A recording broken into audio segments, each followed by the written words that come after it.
आंगनबाड़ी सेविकाओं और सहायिकाओं,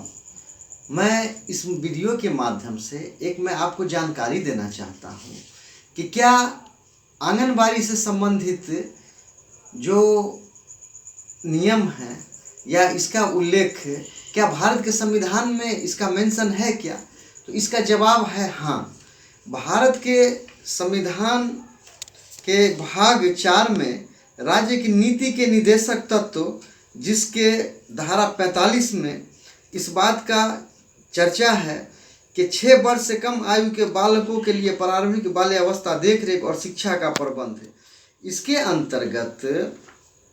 राज्य सरकार राज्य के सभी बालकों के लिए 6 वर्ष की आयु पूरी करने तक प्रारंभिक बाल्यावस्था देखरेख और शिक्षा देने के लिए उपबंध करने का प्रयास करेगा। संविधान 86वां संशोधन अधिनियम 2002 की धारा 3 द्वारा प्रतिस्थापित 1/4/2010 से प्रतिस्थापित। तो ये आंगनबाड़ी सेविका सहायिका, ये बहुत ही आपके लिए खुशी की बात है कि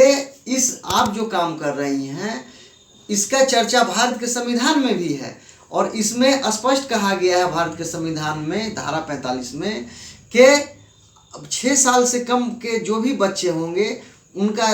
बाल्यावस्था देख रेख और उनके शिक्षा का प्रभार राज्य सरकार उठाएगी और जो भी है उसका जो भी है खर्च आय व्यय जो भी है राज्य सरकार के माध्यम से किया जाएगा। मैं आपको एक और इस वीडियो के माध्यम से मैं आपको और खुशखबरी सेविका सहायक आपको ये देना चाहता हूँ कि आप लोगों का जो कार्य करने का जो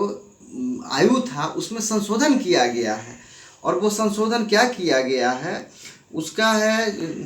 27-53 दिनांक 21/8/2017 को ये प्रावधान बनाया गया है। बाल विकास परियोजना अंतर्गत आंगनबाड़ी सेविका सहायिका के कार्य करने की अधिकतम उम्र सीमा निर्धारण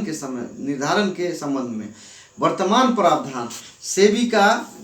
सेविका सहायिका के लिए उम्र आंगनबाड़ी सेविका सहायिका के चयन हेतु रिक्ति के प्रकाशन को तिथि को उनकी उम्र न्यूनतम 18 वर्ष तथा अधिकतम उम्र सीमा 40 वर्ष होगी, जिसका मूल प्रमाण पत्र उनके द्वारा आम सभा में ही उपलब्ध कराया जाएगा। इसके अतिरिक्त चयनित आंगनबाड़ी सेविका अधिकतम 65 वर्ष की उम्र तक कार्य कर सकेगी, जिसके पश्चात वह स्वतः चयन मुक्त हो जाएंगी। तो ये नया नियम के तहत आप लोगों का कार्य करने का आयु सीमा 65 वर्ष कर दिया गया है। इससे पहले आपका अधिकतम उम्र सीमा 60 वर्ष था, लेकिन अभी वर्तमान में आपका 65 वर्ष कर दिया गया है। और मैं आपको इस वीडियो के माध्यम से एक और जानकारी दूं कि जो आंगनबाड़ी सेविका नियमावली 2016 के तहत चयन हुए हैं, तो चयन उपरांत जो भी आपके विरुद्ध अपील किया गया था वो अपील का नियम था कि आपका अपील जिलाधिकारी के यहाँ होना तय था, लेकिन 2019 में एक नया नियम आया है। उसके तहत बाल विकास परियोजना पदाधिकारी के यहाँ सुनवाई होगा और जिला प्रोग्राम पदाधिकारी के यहाँ अपील होगा और पुनरीक्षण प्रमंडलीय आयुक्त के यहाँ कमिश्नरी में होगा। तो ये बात स्पष्ट हो गया कि चूँकि जिलाधिकारी के यहाँ बात की सुनवाई में बहुत काम रहने के कारण विलम्ब होता था, जिससे दोनों पक्ष हरासमेंट हो जाते थे, लेकिन अब जो है माननीय डीपीओ का आदेश होगा वो अंतिम आदेश होगा और आंगनबाड़ी जो भी सेविका सहायिका जिनका 2016 में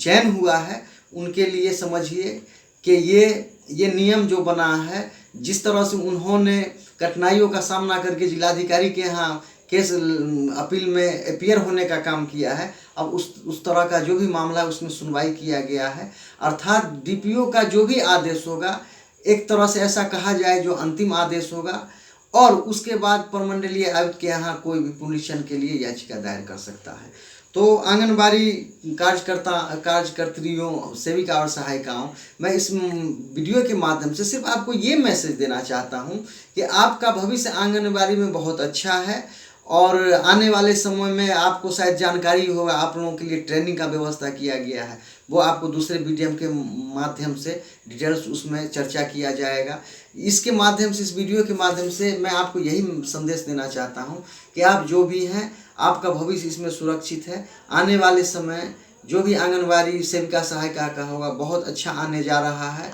क्योंकि क्या है जो इसका चर्चा जो है भारत के संविधान में है और बहुत सा ऐसा नियम राज्य सरकार आपके लिए बना रही है जो आपके हित में है। तो मेरा आपसे प्रार्थना है कि इस वीडियो को सब्सक्राइब कर लें। आपका धन्यवाद।